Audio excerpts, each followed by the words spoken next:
My FPL Game Week 6 team selection. In today's video, we're going to look at my possible transfer plans going into Game Week 6, the possibility of activating my triple captain going into this game week, and how my team fared in Game Week 5. Still a bit of a bumpy start to the season, but my team seems to be finding a little bit of balance.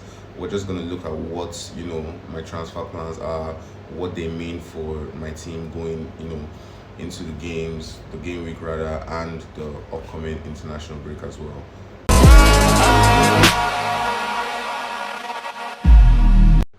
So what's up guys, just before I continue the video, don't forget deadline is 11 a.m. tomorrow. Don't forget to set your teams, turn on your notifications, your calendars, tune in to watch your favorite games. So let's dive right into it. In game week 5, my team scored a total of 43 points. I had Raya in goal, in the game against Manchester City. Manchester City got the, lead early on in that game. Arsenal, as we all know, conceded. It did end 1-1. Points were shared. Raya ended up with just 2 points for me in goal. In my defense, I had Virgil van Dijk, Munoz, and Van de Ven as my starting 3 defenders. Van Dijk unfortunately conceded that goal to Everton, but he did end up getting some DEFCON points, which pushed him up to 4 points. Munoz also, conceded that late goal against West Ham that saw, his clean sheet get wiped out. So just 2 points from him. And then Van de Ven also conceded 2 goals in their game against Brighton, where, points were shared equally as well, where they played out a 2-2 draw. I think he also picked up a yellow card in that game, so that saw him just return 1 point for me in my defense, which was really sad, seeing as he returned 14 points the week before and I kept him on my bench. But moving on, in my midfield, I had Mo Salah as my starting, one of my first midfielders. He was also my captain. He returned 10 points for me in that game against Everton. Thankfully, it wasn't a blank from him, because honestly I didn't know what to expect backing him, with the early captaincy, 12:30 kickoff against Everton. But luckily he got an assist in the game and returned 10 points. Kudos, my second midfielder, finally getting his name on the goal/assist involvement charts. Honestly, it's been a long time coming.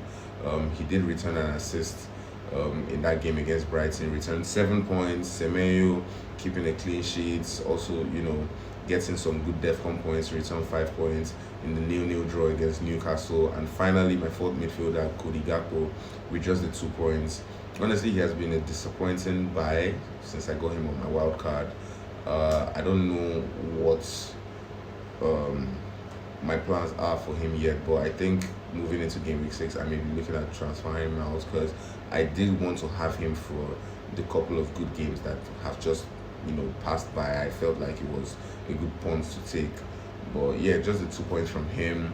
Up top, I had Oli Watkins, João Pedro, and Mateta starting for me.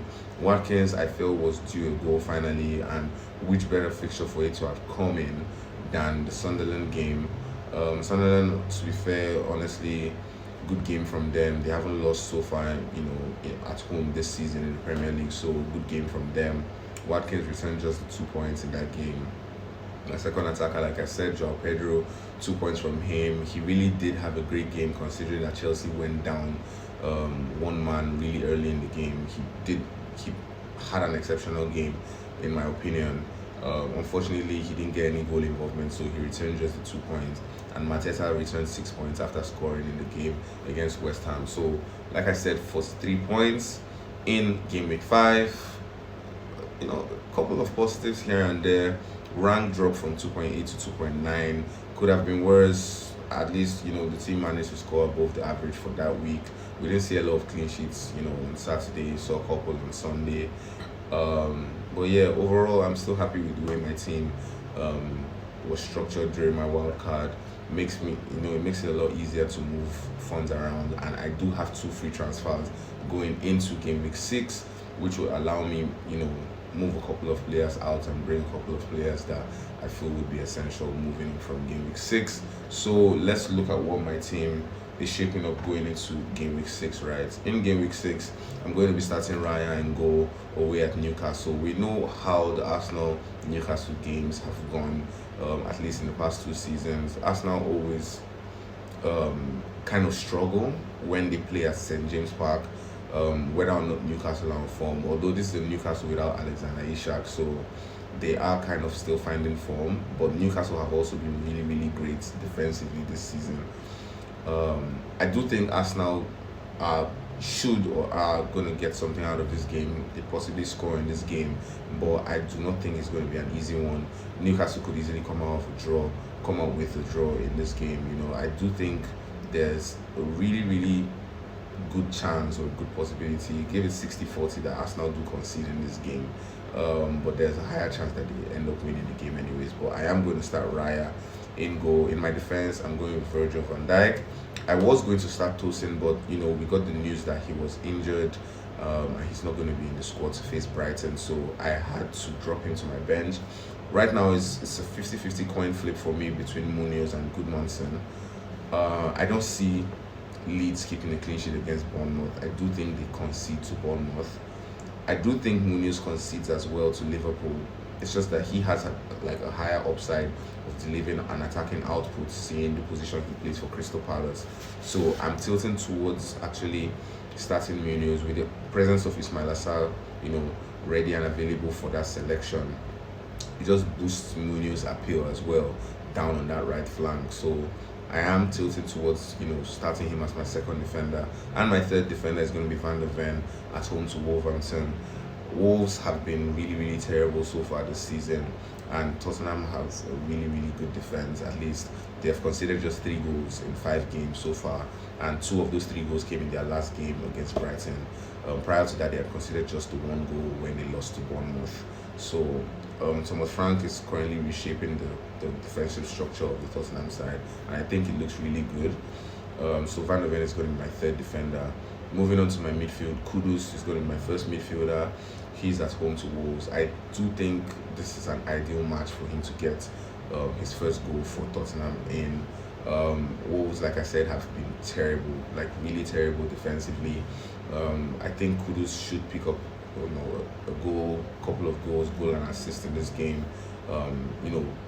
More of a morale, confidence booster for him as well going forward, with the Europa games and all of that cup competitions that are going to be coming up as well. Mo Salah is my second midfielder away at Crystal Palace. Honestly, I don't see this Crystal Palace game as an easy one for Liverpool. It's also away from home.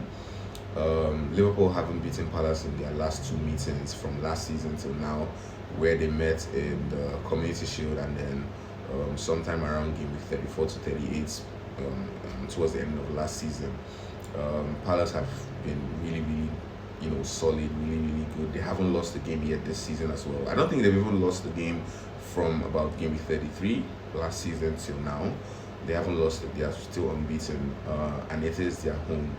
So it is going to be a tough one. Salah hasn't really looked like himself. He does get a goal and assist every now and then, here and there so far. But how sustainable is it really? But he is my second midfielder, like I said. Semenyo is my third. Currently one of the most informed midfielders in the game, away at Leeds. Hopefully he gets something out of this game. We've seen that when Clivert is not on the field, he is on penalties, so that's really, really good, for Semenyo owners. My fourth midfielder is Reinders at home to Burnley. He got rested in the game against Huddersfield in the Carabao Cup. We saw him, get an assist for Haaland's goal against Arsenal. He looks nailed in the City lineup, and hopefully he can exploit the chances he gets in this game against Burnley over the weekend. So he's going to be my fourth midfielder, in my team. And then I am looking at starting, going with a 3-5-2 formation. In all honesty, I am looking at going with a 3-5-2 formation and starting Gakpo and benching Mateta, just to give Gakpo a last chance in my team. And up top, I'm going with Watkins and João Pedro. Watkins is at home to Fulham, and João Pedro is at home to Brighton. I think João Pedro will have some motivation playing against his former team. He's possibly on penalties with Palmer out till after the international break as well. So João Pedro is going to be starting up top.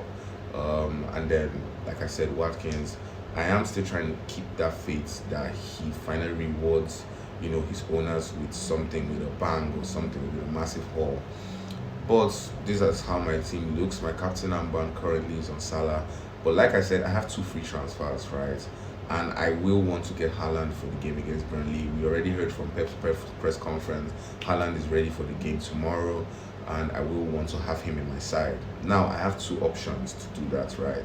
I could either, downgrade Salah and get the likes of Bruno Fernandes, Saka, or Phil Foden as a punt, and upgrade Mateta, right, to Haaland. That's one option.